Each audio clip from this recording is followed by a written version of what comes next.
Hello दोस्तों। आज से मैं आप लोगों के लिए लेके आ रहा हूँ यहाँ पे सीरीज मैथ का। आपका यूपी ट्रिपल एस सी पेट में खास तौर से आपके 20 नंबर के क्वेश्चन पूछे जाते हैं, चाहे वो ग्राफ से हो चाहे वो टेबल से हो। ठीक है, 10-10 नंबर के क्वेश्चन पूछे जाते हैं ग्राफ से 10 नंबर का, 10 नंबर का टेबल से। तो आप लोगों का यहाँ पे काम बनता है कि अब जब आप सभी को पता है लगभग 1 महीने और बचा एग्ज़ाम। आज हो गया आपका 26, 26 सितंबर हो गया, 28 और 29 अक्टूबर को आपका एग्ज़ाम फिक्स किया गया है।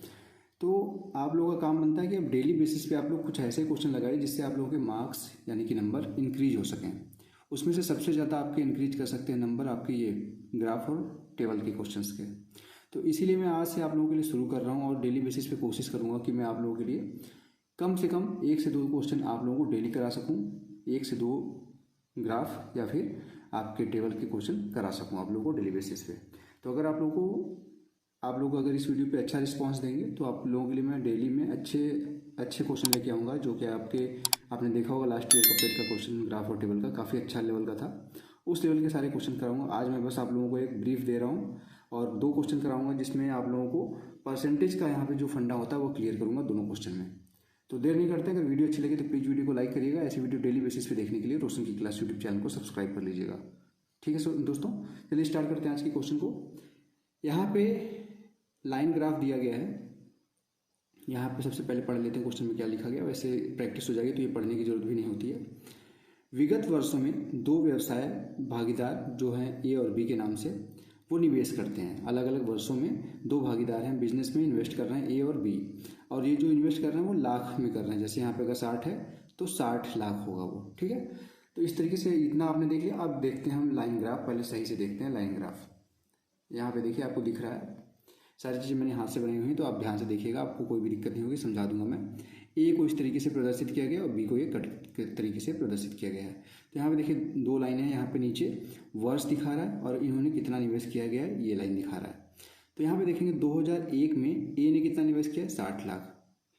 वर्ष 2001 में बी ने कितना निवेश किया, तो यहाँ पे 50 है। देखिए 60 है, यहाँ पे 40 है, इसके बीच में कितना है, एक ही है पॉइंट और बीच में है, तो ये 50 होगा, ये 70 होगा, ये 90 होगा। इस तरीके से आपको पहचानने आना चाहिए सबसे पहले तो। ठीक है, आज की वीडियो में बेसिक ही बता रहा हूँ, आप लोगों को समझ में आना चाहिए पहले बेसिक, फिर उसके बाद एडवांस तो मैं आप लोगों को करा ही दूंगा।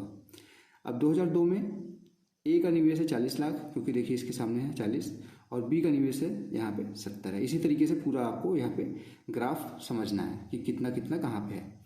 अब इस पे समय नहीं बर्बाद करते हैं, इसको आपने एक बार देख लिया, समझ में आ गया आपको ग्राफ। अब चलते हैं क्वेश्चन पे। क्वेश्चन में आप लोगों को मैं 2 चीज़ें आज बताने वाला हूँ। पहला यहाँ पे जो है वो प्रतिशत वृद्धि और प्रतिशत कमी क्या होती है, कैसे निकालते हैं, इसके बारे में डिस्कस करेंगे। तो यहाँ पे देखिए पहला क्वेश्चन है, पिछले वर्ष की तुलना में वर्ष 2004 में भागीदार ए के निवेश में प्रतिशत वृद्धि कितनी थी।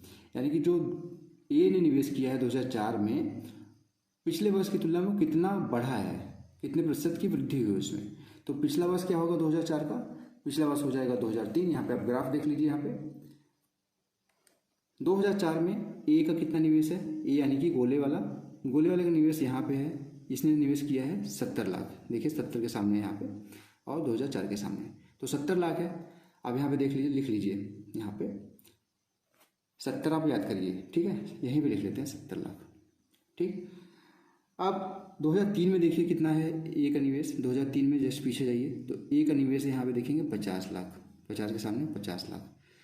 तो जो भी निवेश जिससे आपका प्रतिशत वृद्धि दिखाना है, 2004 का यहाँ पे बेस रखा गया है, तो 2004 में से आपका पिछले साल का घटा देंगे, 70 माइनस 50 हो जाएगा, और यहाँ पे डिवाइड कर देंगे पिछले साल से, यानी 50 से डिवाइड हो जाएगा। परसेंट निकालने के लिए 100 से गुणा करते हैं, आप सभी को पता है।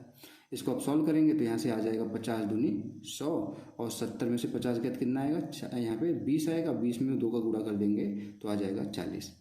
लेकिन यहाँ पे देखिए, ध्यान से देखिएगा, यहाँ पे आपके ऑप्शन में 40 कहीं नहीं लिखा गया है। देख लीजिए 25%, 20%, 33.123%, और इनमें से कोई नहीं। तो यहाँ पे आपका आंसर हो जाएगा इनमें से कोई नहीं। ठीक है, तो आशा करता हूँ आप लोगों को अब समझ में आ गया होगा कि प्रतिशत वृद्धि कैसे निकालते हैं। यहीं कमी भी निकालना होता तो कोई भी दिक्कत नहीं होती, यही चीज़ें वहाँ पे निगेटिव आ जाती तो कमी हो जाता। ठीक है, प्रतिशत वृद्धि का मतलब होता है कि बेस ईयर क्या है, 2004 बेस ईयर था। तुलना किससे की गई है, पिछले वर्ष की तुलना में 2004 में, तो 2004 से तुलना की गई है, 2004 से 2000 जिसकी तुलना की गई है 2003 की तुलना की गई थी, और बेस ईयर क्या था 2003 था। इससे यहाँ पे कर देंगे, इसमें परसेंट निकालने के लिए 100 से यहाँ पे गुणा कर देंगे, आपका आंसर आ जाएगा। ठीक है, अब ये तो आपको समझ में आ गया। दूसरा क्वेश्चन देखते हैं, वो भी परसेंट से ही है। इसको देखिए, दूसरे प्रश्न को देखिए ध्यान से। बोल रहा है वर्ष 2003 में भागीदार बी का निवेश, 2003 में भागीदार बी का निवेश सभी वर्षों में मिलाकर उसके कुल निवेश का कितना लगभग प्रतिशत है। अब ध्यान दीजिएगा, यहाँ पे क्वेश्चन में पूछ रहा है कुल निवेश का लगभग कितना प्रतिशत है। तो जो आपका आंसर आएगा वो इनमें से किसी के लगभग होगा, एग्जैक्ट नहीं होगा, याद रखिएगा।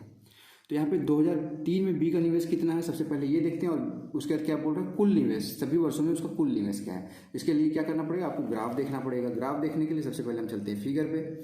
फिगर यहाँ पे देखिए ध्यान से। अब बी देखना है, ए नहीं देखना है, तो बी वाले को हम किससे प्रदर्शित किए हैं, यहाँ पे कट से प्रदर्शित किए हैं। तो यहाँ पे बी वाले को देखिए 2003 में बी का, 2003 में बी का कितना है, तो यहाँ पे देखेंगे 60 लाख है, 60 लाख है। और पूरा बी का कितना है, अब जोड़ लेते हैं, 50 लाख और यहाँ पे 70 लाख, 50 लाख 70 लाख, 1,20,000, 1,20,000 में फिर 60 लाख जोड़ेंगे, 1,80,000 हो जाएगा। फिर इसमें 80,000 जोड़ेंगे, 80 लाख जोड़ेंगे, तो 1,80,000 में 80 जोड़ेंगे तो 2,60,000, 2,60,000 में से फिर 50 और 50 100, तो 3,60,000 हो जाएगा, और 60 और जोड़ देंगे तो 4,20,000 हो जाएगा। 4,20,000 सभी वर्षों का हो गया, और 2003 में बी का 60 लाख था। तो अब इसका परसेंटेज निकालना, आपको कितना प्रतिशत है, कितना प्रतिशत निकालने के लिए क्या करते हैं, यहाँ पे मैं सिखा देता हूँ आप लोगों को। कितना प्रतिशत निकालने के लिए क्या करते हैं कि 2003 में इसका कितना था, 60 लाख था। टोटल कितना था, टोटल था अगर स्कूल की बात की जाए तो 4,20,000। तो जिसका प्रतिशत निकालना है उसको ऊपर रखते हैं, जिससे निकालना है उसको नीचे रखते हैं, और 100 का गुणा करना ही होगा क्योंकि प्रतिशत निकालना है। तो इसे 60 से ये भाग जाएगा तो 7 बार जाएगा, 6 सते 42, 420 कट जाएगा सीधी सीधी, तो आपका आ जाएगा 100/7, और 100/7 लगभग आप सभी को पता है 14.3 होता है। तो यहाँ पे सीधे दिख रहा है कि 14% लगभग इसका सही आंसर होगा। तो दोस्तों यहाँ तक ही आज की वीडियो रोकते हैं। 2 क्वेश्चन तो समझाना था मुझे, प्रतिशत वृद्धि का और कितना प्रतिशत होता है, ये कैसे निकालते हैं, ये दोनों चीज़ें मैंने आप लोगों को समझा दी हैं। नहीं समझा तो एक बार रिपीट करके देखिएगा वीडियो, आप लोगों को समझ जरूर आ जाएगा। फिर भी नहीं आता है तो कमेंट बॉक्स में कमेंट करिएगा, मैं आपको बता दूंगा। स्पेशली आप किसी भी बच्चे को, मैं कह रहा हूँ किसी भी एक बच्चे को भी अगर प्रॉब्लम है कमेंट करिए, मैं उसको कॉल के माध्यम से या फिर वीडियो के माध्यम से समझा दूंगा। ठीक है, तो वीडियो अगर ऐसे डेली बेसिस पे देखनी है, ग्राफ की हो, चाहे वो आपका टेबल का हो, चाहे वो किसी भी यहाँ पे डाटा इंटरप्रिटेशन का हो, जो ये सारी चीज़ें आती हैं वो DI में आती हैं, तो किसी का भी टाइप का क्वेश्चन हो आपको मैं कराऊंगा, लो लेवल से लेके हाई लेवल तक। तो दोस्तों अगर वीडियो अच्छी लगी तो प्लीज़ वीडियो को लाइक करिएगा। ऐसी वीडियो डेली बेसिस पे देखने के लिए रोशन जी क्लास यूट्यूब चैनल को सब्सक्राइब कर लीजिए। Thank you.